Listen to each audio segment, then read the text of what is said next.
प्रिय दर्शकों, आप सभी का स्वागत है हमारे इस YouTube चैनल पर। दर्शकों, आजकल एक खबर बड़ी सोशल मीडिया पर प्रचलित है और वो ये कि फेसबुक का घाटा बढ़ता जा रहा है और उसकी वैल्यूएशन बहुत तेजी से गिर रही है। यहां तक कि अमीरों की सूची से भी उसके मालिक को बाहर कर दिया गया है, या यूं कह सकते हैं कि वो बाहर हो गए हैं क्योंकि उनकी कंपनी की वैल्यूएशन काफी कम हो गई है। ऐसे में बहुत से लोग इसे अलग अलग दृष्टिकोण से देखते हैं, लेकिन आज मैं आपको एस्ट्रोलॉजिकल भी और संसार के अंदर जिस तरह की लोगों की प्रतिक्रिया होती है और उसके विपरीत बड़े लोगों की जो मानसिकता होती है, उसका एक कॉम्बिनेशन आज आपको इस वीडियो में देने की कोशिश में जरूर करूंगा। दर्शकों, उसके लिए हम थोड़ा सा बैक में चलते हैं। आपको ध्यान होगा कि अगर हम 1980 या 90 के दशक की बात करें तो उस समय पर पढ़ाई जो लोग बच्चे किया करते थे तो या तो साइंस ग्रेजुएट होते थे, कॉमर्स या आर्ट्स से ग्रेजुएट किया होते थे, और बहुत बड़ा तबका हिंदुस्तान के अंदर उसी तरह की पढ़ाई की ओर अग्रसर होता था। लेकिन उसके बाद जैसे ही 1990 के दौर के अंदर बड़ी बड़ी मल्टीनेशनल कंपनियां भारत में भी आने लगी, और जब उन्होंने देखा कि उन्हें एक मैन पावर की जरूरत है जो उनके देश में बहुत महंगी है लेकिन भारत में बहुत सस्ती है, तो एक प्रचलन आरंभ हुआ एमबीए का, कंप्यूटर की एजुकेशन का, और भारत के अंदर उसके कारण से बहुत सारे रोजगार भी पैदा हुए और हम सब ने अपने बच्चों को उस शिक्षा की ओर अग्रसर किया। ऐसे में शिक्षा हमारे बच्चों को मिली, लेकिन उसका फायदा मल्टीनेशनल कंपनी ने उठाया और बहुत सारे बच्चों को यहां से उन्होंने बड़े बड़े पैकेज पर अपनी कंट्री में भी लेके गए, और इसको देख करके हिंदुस्तान के अंदर एक भेड़ चाल चली और बहुत सारे प्राइवेट कॉलेजेस खुले। सब लोगों ने अपने बच्चों को इंजीनियर बनाने का शौक पाल लिया और उसका नतीजा यह हुआ कि आज की डेट के अंदर बहुत सारे इंजीनियरिंग कॉलेज अब बंद होने की कगार पर है, और वो इसलिए क्योंकि मल्टीनेशनल कंपनी का अब उनका तरीका, काम करने का तरीका और उनका विजन थोड़ा सा अलग हो गया है। ऐसे में इंजीनियर्स की डिमांड भी कम हो गई है और सॉफ्टवेयर इंजीनियर की डिमांड बढ़ी है, तो वहां पर अभी भी ये चीज कायम है, लेकिन बाकी जगहों पर इंजीनियर्स की डिमांड कम हुई है और उसका इंपैक्ट ये हुआ है कि आज की डेट में बहुत सारे इंजीनियर्स बेरोजगार हैं। अब आप कहेंगे कि ये बात मैं आपके सामने क्यों रख रहा हूं। दर्शकों, इस घटनाक्रम को थोड़ा ध्यान से समझिए। जब उन्हें मैन पावर की जरूरत हुई तो उन्होंने हमारे शिक्षा तक में सुधार कर दिया, हमें बाध्य कर दिया उस शिक्षा को लेने के लिए कि हम नॉर्मल जो पढ़ाई है उसको छोड़ करके हम वो शिक्षा लें ताकि उनको मैन पावर मिल सके, और उसके लिए उन्होंने आरंभ में कुछ पैसे ज्यादा देकर के लोगों को अपनी कंपनियों में भर्ती भी किया। ये उनका एक विजन है, और ऐसा ही विजन जब वो लोग रखते हैं तभी वो लोग बड़ी बड़ी कंपनियों के मालिक बन पाते हैं। अब इससे थोड़ा सा आगे बढ़ते हैं। आपको ध्यान होगा 2020 के अंदर लॉकडाउन जब लगा पूरी दुनिया के अंदर, तो क्रूड के प्राइसेस कितने नीचे गिरे, यहां तक कि माइनस में आ गए। और इंडिया में भी और बहुत जगह पर तो ऐसा भी हुआ कि एमसीएक्स में जिन लोगों ने क्रूड बाय किया, खरीदने के बाद भी उन्हें उससे कई गुना पैसे नुकसान के देने पड़े, यानी चीज भी नहीं मिली और जेब से पैसे और देने पड़े क्योंकि आपने खरीदा है। ऐसे में बहुत बड़ा लॉस उन लोगों को लगा। और आज यदि हम देखते हैं 2020 के बाद, जब 2022 के जनवरी फरवरी माह की जब बात करें, तो आज क्रूड $80 के ऊपर खड़ा है।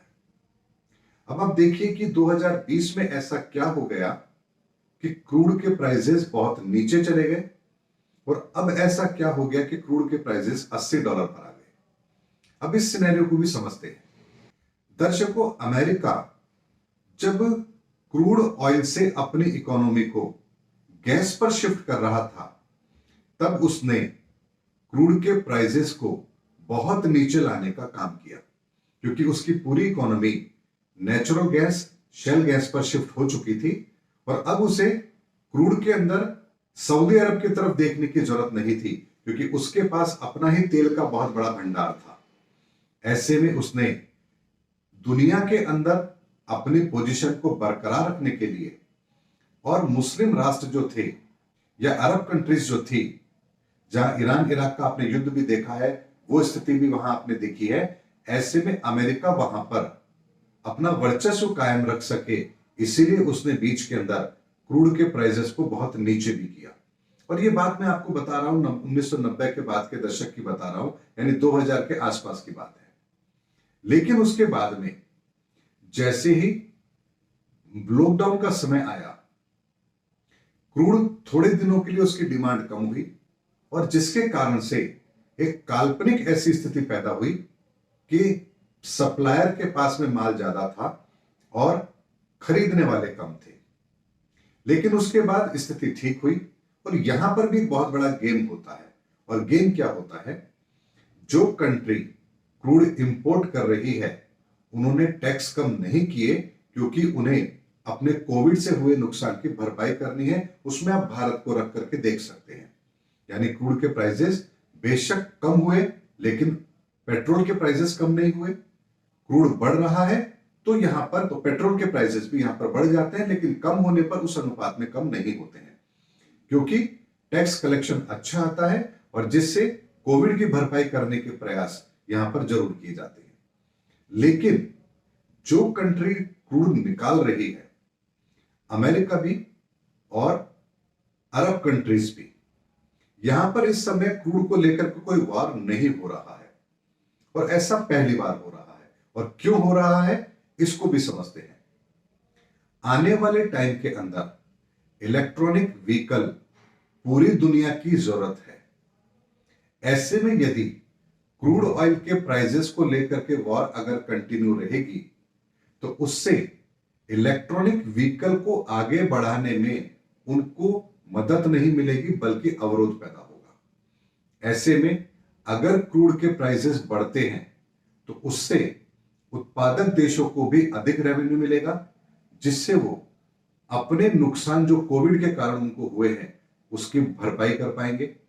और साथ ही आम जनता को, चूंकि पेट्रोल महंगा मिल रहा है, तो ऐसे में उनके पास मजबूरी में ही सही इलेक्ट्रॉनिक व्हीकल एक विकल्प के रूप में आएगा।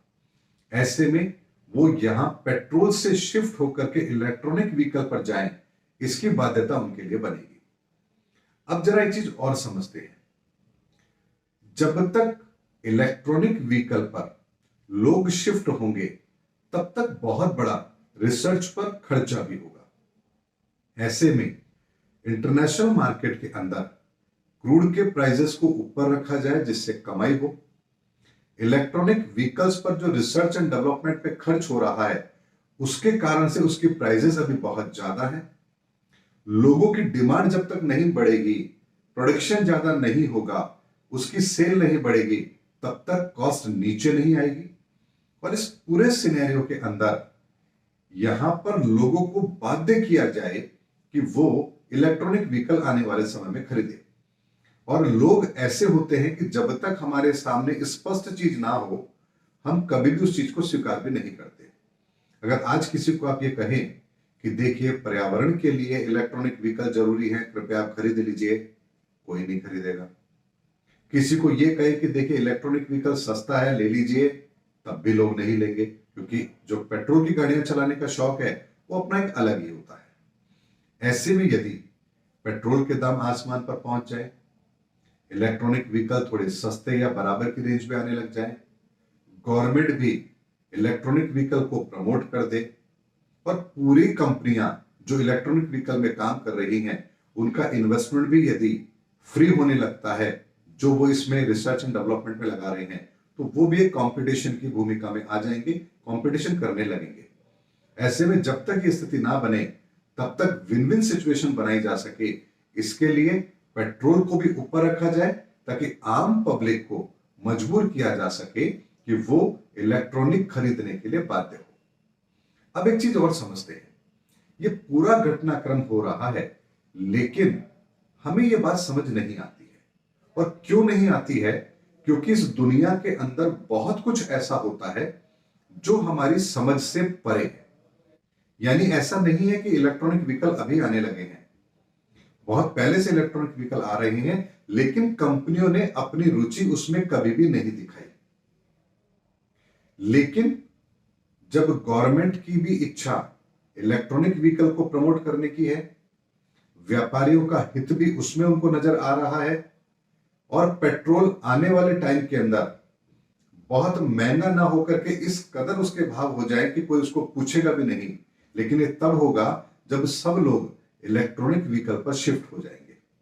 लेकिन तब तक अपनी कमाई को भी बनाए रखना है और लोगों को इलेक्ट्रॉनिक व्हीकल पर शिफ्ट भी करना है।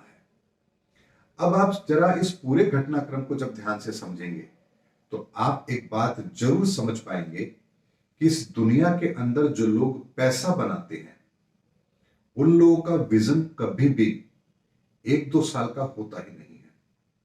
वो लोग अगले 5, 10, 15, 20 सालों के टाइम होरिजन को लेकर के सोचते हैं और दुनिया को बाध्य करते हैं उस परिवर्तन को स्वीकार करने के लिए। लेकिन इस बार चूंकि शनि का परिवर्तन है और 30 साल का परिवर्तन है, ऐसे में जो फेसबुक की वैल्यूएशन कम हुई है उसके पीछे भी ग्रहों का एक बहुत बड़ा रोल प्ले हो रहा है।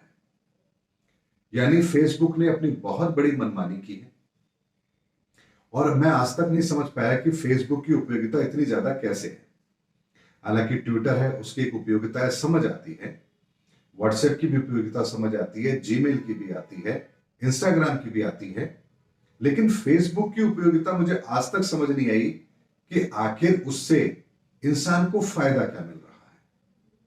बाकी सभी जगह पर आप अपने बिजनेस को भी प्रमोट कर पाते हैं, उनका कॉन्सेप्ट थोड़ा सा अलग है, लेकिन फेसबुक का कॉन्सेप्ट बिल्कुल ही डिफरेंट है और अब लोगों को ये चीज समझ भी आने लगी है।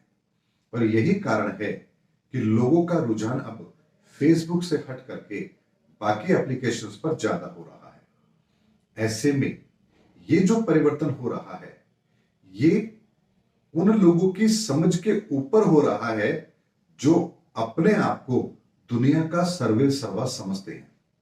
यानी जब ग्रहों का बहुत बड़ा परिवर्तन हो, महापरिवर्तन हो, तो अच्छे अच्छे दिग्गजों की गणित भी उस समय पर फेल हो जाती है।